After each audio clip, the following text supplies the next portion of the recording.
On se retrouve dans certainement l'une des vidéos les plus importantes de la formation. On va traiter du domaine du money management. Donc le money management, à quoi il va servir dans ton trading? Et bien finalement, ça va être le money management qui va te permettre d'optimiser tes gains, de minimiser tes pertes. Et finalement, ce money management, et ben, ta carrière de trader rentable va en dépendre parce que le money management, ça va être vraiment un outil qui va englober beaucoup de choses et ne pas maîtriser son money management, c'est être un trader perdant sur le long terme. Donc, comme je te l'ai dit tout au long de la formation, eh ben, le trading, ça va être un métier de probabilité. Donc, comme c'est un métier de probabilité, les risques doivent bien évidemment être mesurés et chaque prise de décision doit être réfléchie.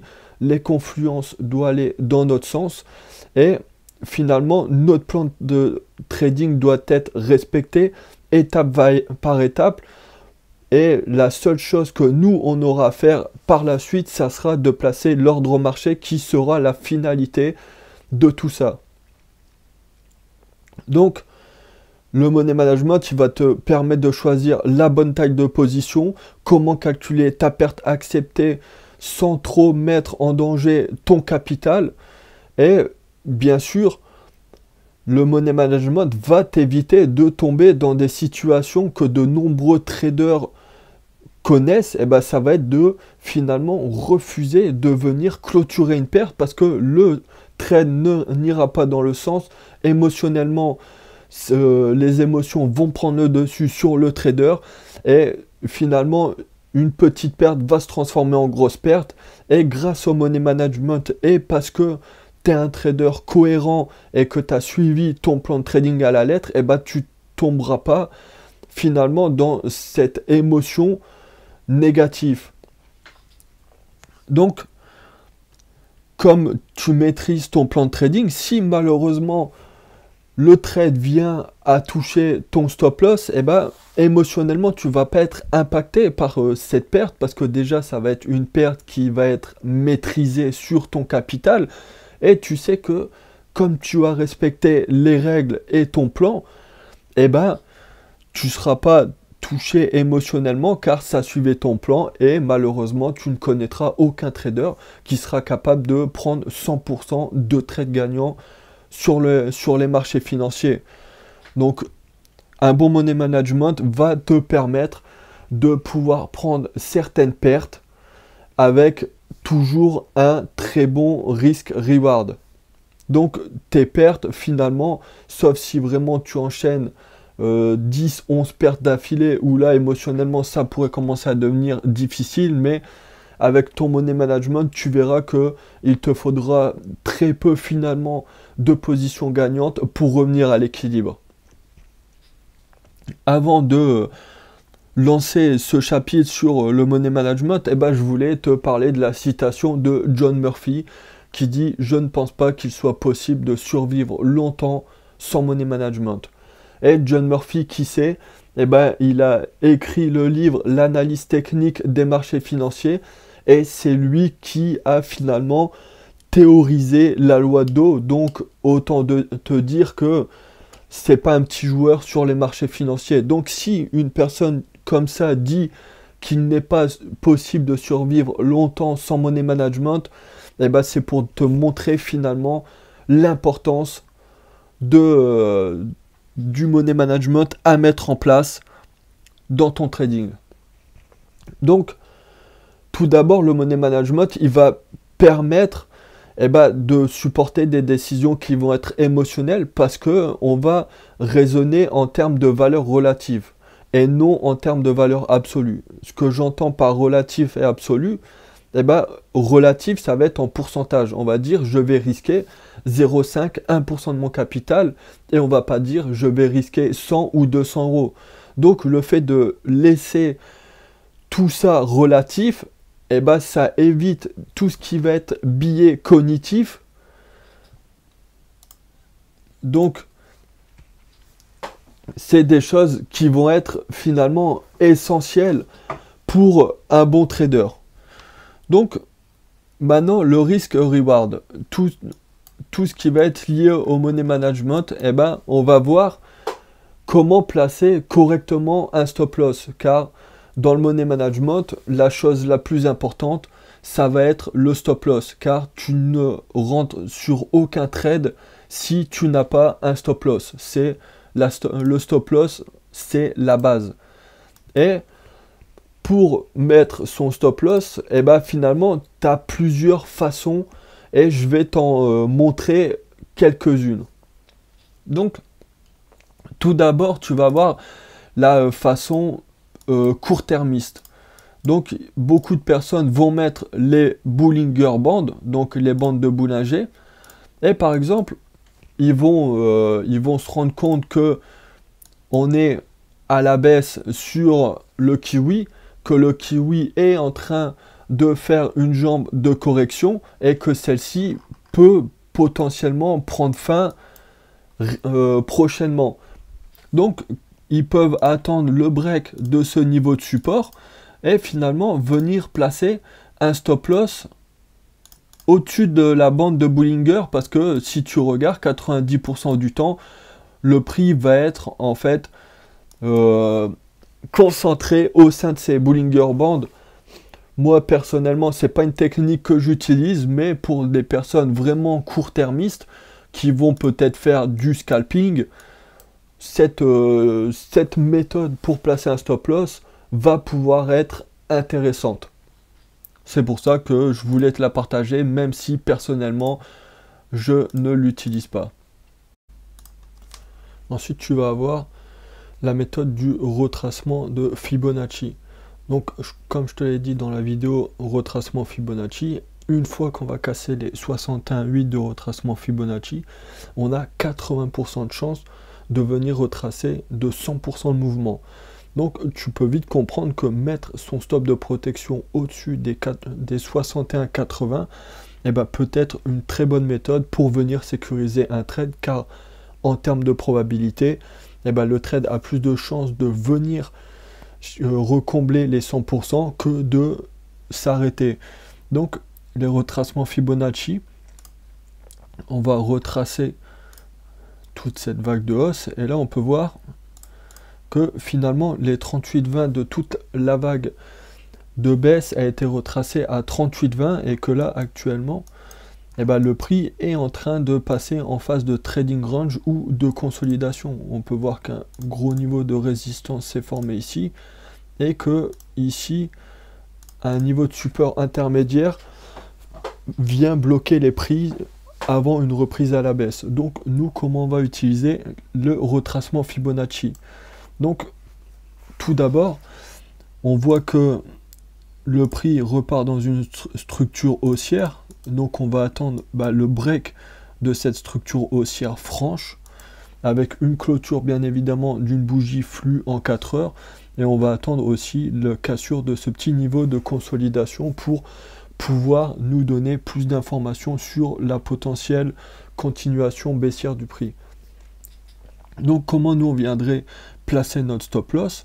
Et ben, une fois que le prix vient casser ce petit niveau de support, et ben, on pourrait venir placer un stop loss entre les 38,20 et les 38,50. On peut voir qu'ici il y a une mèche dégueulasse, donc pour les plus agressifs, ils vont placer leur stop légèrement au-dessus de cette petite consolidation, et pour les plus conservateurs, ils vont venir chercher entre les 50% et cette mèche.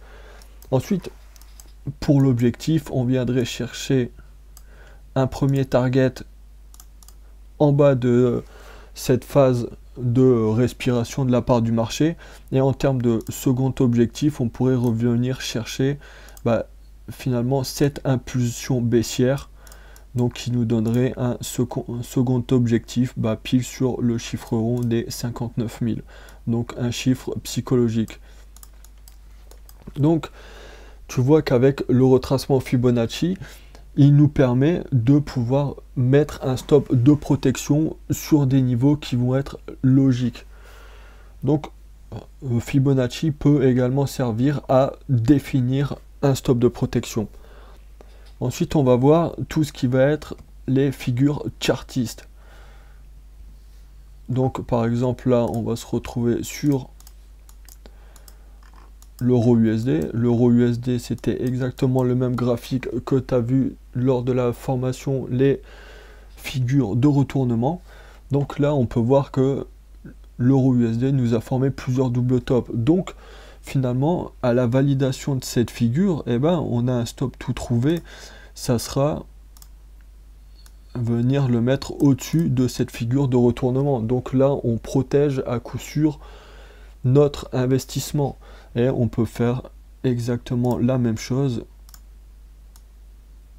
pour une deuxième fois. Ensuite, tout dépendra du trader. Est-ce que le risque-reward proposé par cette figure rentre dans sa stratégie ou pas? Ça, après, c'est à vous d'affiner. Et on peut faire ça avec plusieurs figures. Alors, sur celui-là, il n'y avait rien.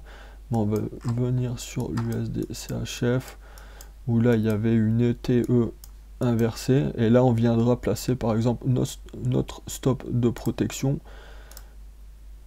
en dessous de la seconde épaule et on viendra chercher notre MPO, donc notre minimum price objectif. Donc et on peut faire ça avec bien évidemment toutes les figures chartistes que le prix nous offre. Ensuite il va y avoir tout ce qui va être bougie, donc des patterns en bougie.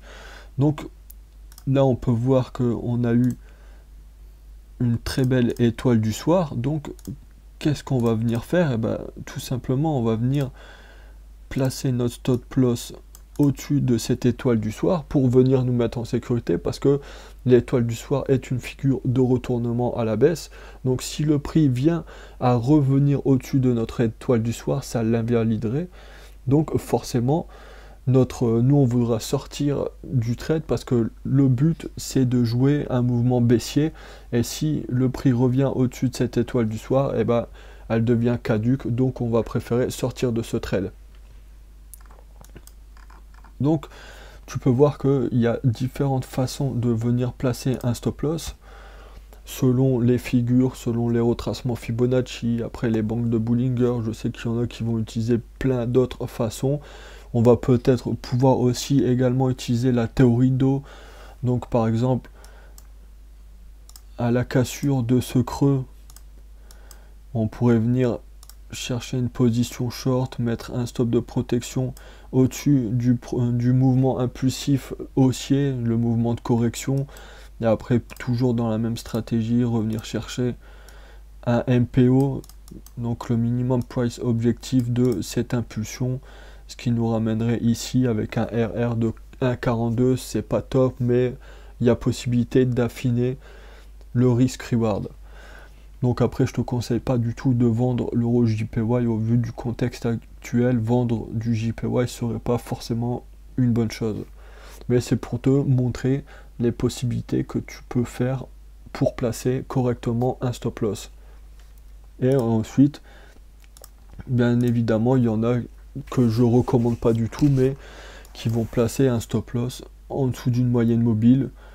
C'est, je pense que par exemple, si tu voulais acheter ici, par exemple, venir acheter à la cassure de ce niveau en position longue,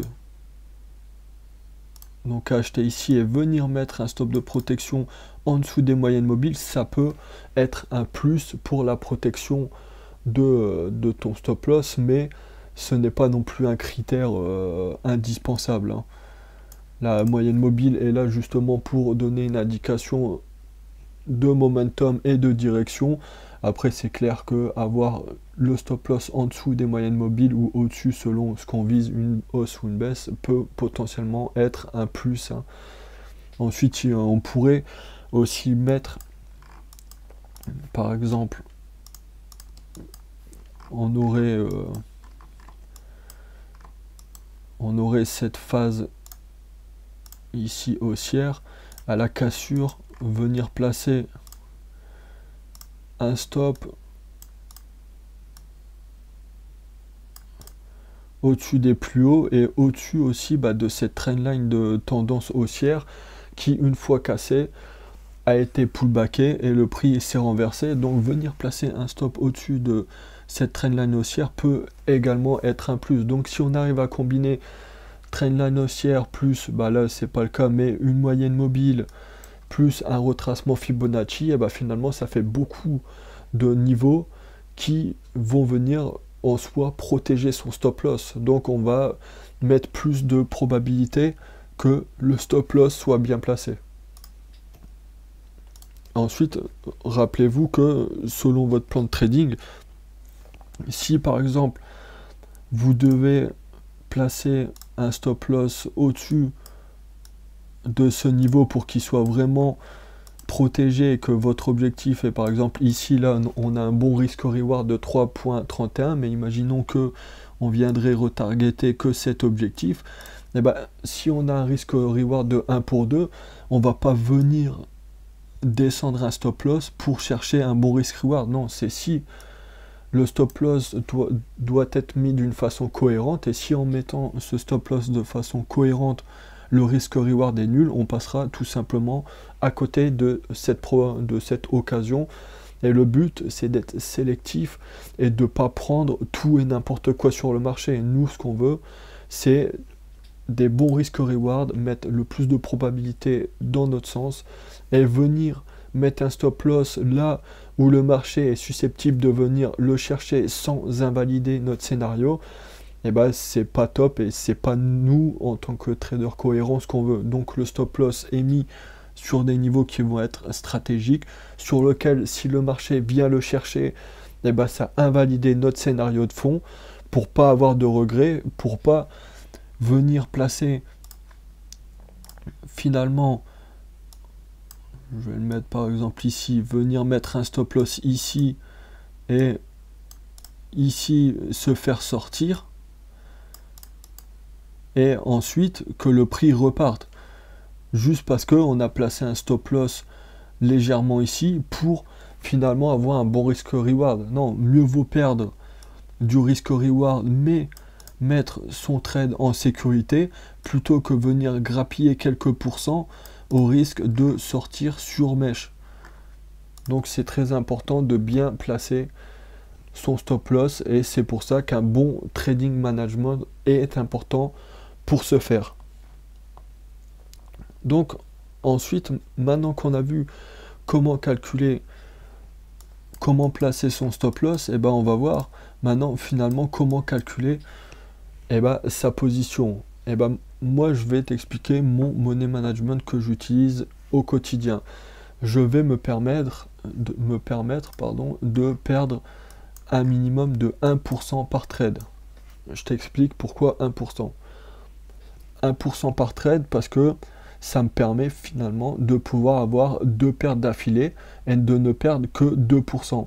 Donc je perds 1% par trade, mais dans mon plan de money management, je vais prendre des opportunités avec un risque reward de 2.5 minimum. Donc imaginons que je perde 2 trades d'affilée, je gagne juste un seul trade et je suis quand même en bénéfice de 0,5.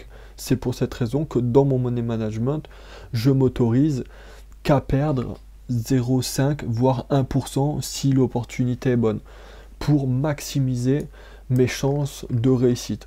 Le but c'est pas d'essayer de prendre beaucoup de pourcentage sur un trade, mais c'est de mettre le plus de probabilité possible dans mon sens, et si vraiment le trade se retourne, et émotionnellement je suis pas impacté par une perte importante de mon capital. Ensuite on va voir les stops mis sur pullback. Donc par exemple on se retrouve sur l'USD JPY, on pouvait voir une zone ici de résistance, résistance, le prix vient break cette zone et on peut voir qu'il nous offre une première fois un premier pullback. Donc comment on va rentrer dans ce pullback? On va attendre la cassure de cet ancien plus haut, on va rentrer et on va venir mettre un stop en dessous de la mèche Et c'est comme ça, moi, personnellement, que je vais jouer mon pullback. Ensuite, en termes de MPO, je vais venir chercher cette première impulsion que je vais reporter à la cassure. Donc ça sera mon TP2 et je vais venir chercher cette deuxième impulsion. Donc ça sera mon TP1. Donc je vais prendre un TP1 ici et un TP2 à peu près dans ces zones. Donc c'est comme ça que moi je vais venir chercher des MPO en cassure de résistance si j'ai pas de retour en arrière possible pour définir finalement des objectifs. Ça c'est que ma façon propre à moi de faire. Chaque trader aura une façon différente. Mais on peut voir que là finalement si on n'a pas managé agressivement notre position, eh ben on se prend un stop loss. Malheureusement le prix vient nous stopper. Mais si on refait exactement la même technique, on attend le deuxième pullback, on attend la cassure. Là, on repasse en position longue, on vient placer notre stop loss en dessous de cette mèche, on vient rechercher notre TP1, puis notre TP2. Et ben on peut voir que finalement, on avait un risque reward de 5,94. Donc, on a pris une perte de 1% ici. Et là, on gagne quand même 5,94, donc ça veut dire que finalement, on est bénéficiaire de quasiment 4,94% sur notre capital de trading. Bien évidemment, si on est venu chercher le TP2. Donc, finalement, tu peux voir que bien gérer son risque management, bien calculer ses positions, c'est super important. Et rappelle-toi que pour savoir exactement le nombre de lots que tu dois mettre, je t'invite à retourner sur Mataf, Forex, outils trading et taille de position. Donc, utiliser Mataf va être hyper important pour calculer une bonne taille de position, mais je t'en ai déjà parlé au cours de la formation. Donc, maintenant qu'on a vu comment mettre un stop loss cohérent, plus maintenant qu'on a vu comment calculer son risque reward avec l'outil position longue, position short, après ça sera à vous de, dans votre plan de trading, vous dire moi je prends des risques reward 1 pour 2, 2 pour 5, minimum 1 pour 3, etc. Ça sera vraiment au trader de choisir, même si moi je préconise personnellement de prendre au minimum 1% de risque par trade avec un gain potentiel de 2,5. Comme je te l'ai expliqué précédemment, c'est comme ça que moi personnellement je fonctionne. Ensuite, comment on va faire pour pouvoir pyramider finalement une position déjà en cours? Donc on reste sur l'USD JPY et là on pouvait voir que le prix nous avait fait un beau niveau de support. On voit le break de ce niveau de support, on voit le pullback. Donc là, on va rentrer sur le pullback, on va rentrer à la cassure de ce niveau. On vient placer notre stop loss en dessous de ce pullback. On va pouvoir venir targeter dans un premier temps ce niveau de support. Et ensuite, dans un deuxième temps, on peut venir chercher potentiellement ce gros niveau ici, et donc ça nous ferait un TP1 ici, un TP2 ici. Donc on peut voir que finalement la position part bien dans notre sens.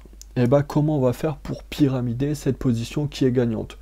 Donc là on peut voir que l'USD-JPY nous fait une, bien sûr elle n'est pas encore validée, mais nous fait pour le moment une figure de continuation à la baisse.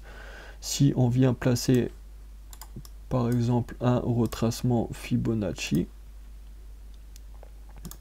on peut voir qu'elle est quasiment venue chercher les 50% avant de rechuter.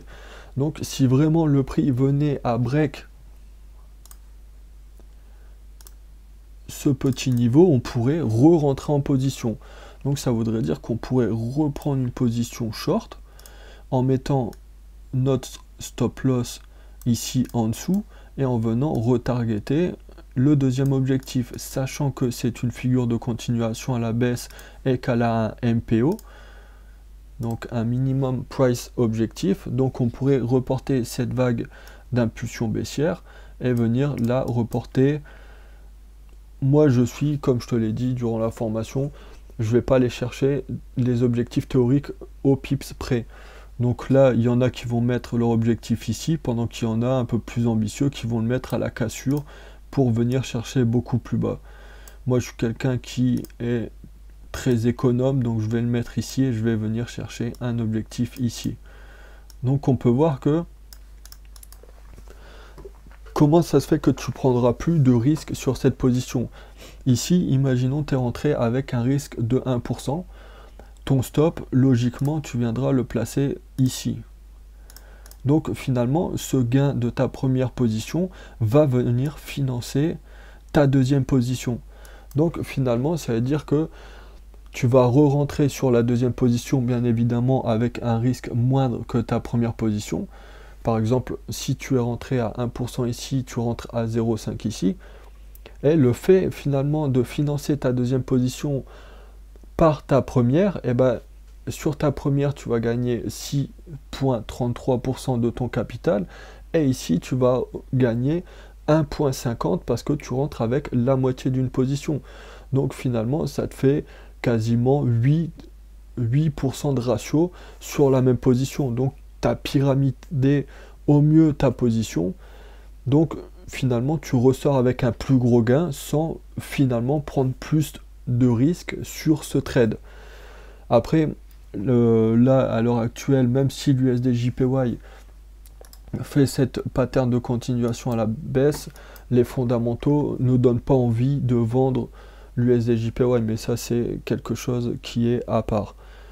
Mais tu peux voir que finalement tu peux venir reprendre un autre trade, donc le pyramider, avec les gains du premier trade.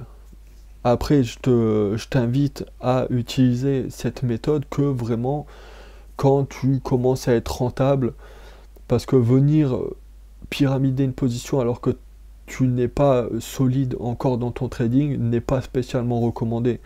Donc moi, je t'invite vraiment à utiliser cette stratégie quand tu es rentable sur ta première stratégie et ça viendra ajouter un peu de beurre aux épinards sur tes prochaines positions. Après, je voulais te partager cette stratégie de pyramidage parce que je la trouve vraiment utile et c'est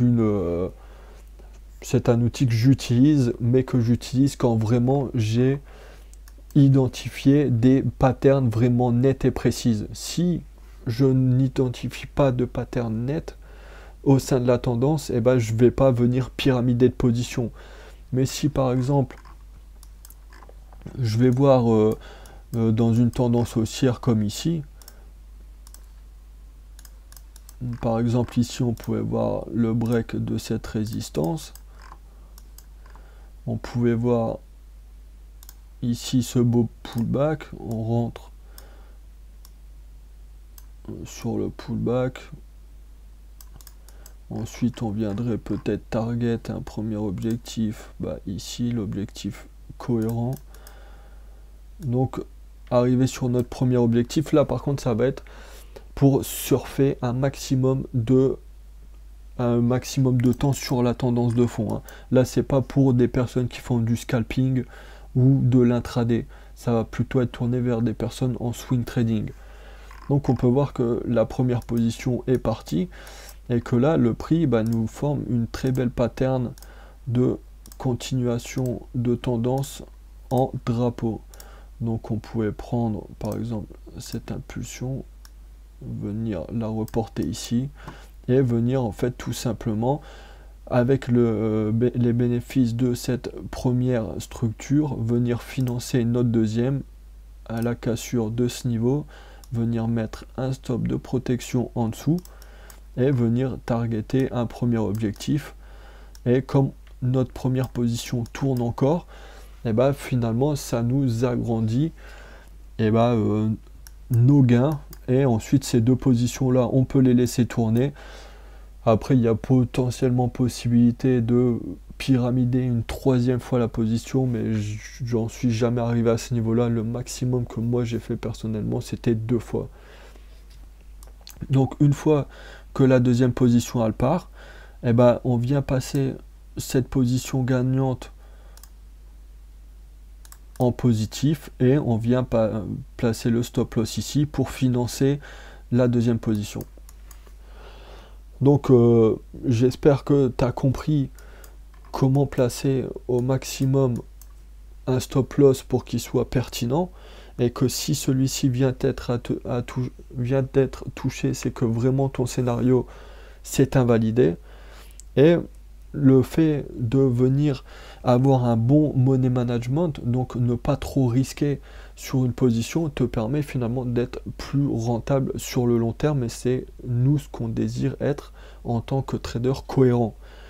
Donc j'espère que cette vidéo sur le money management te permettra de mieux gérer ton risque, et que grâce à ces astuces, tu vas pouvoir mieux positionner tes stop loss, et par la suite, une fois que tu seras un peu plus aguerri sur les marchés, et venir pyramider finalement tes positions.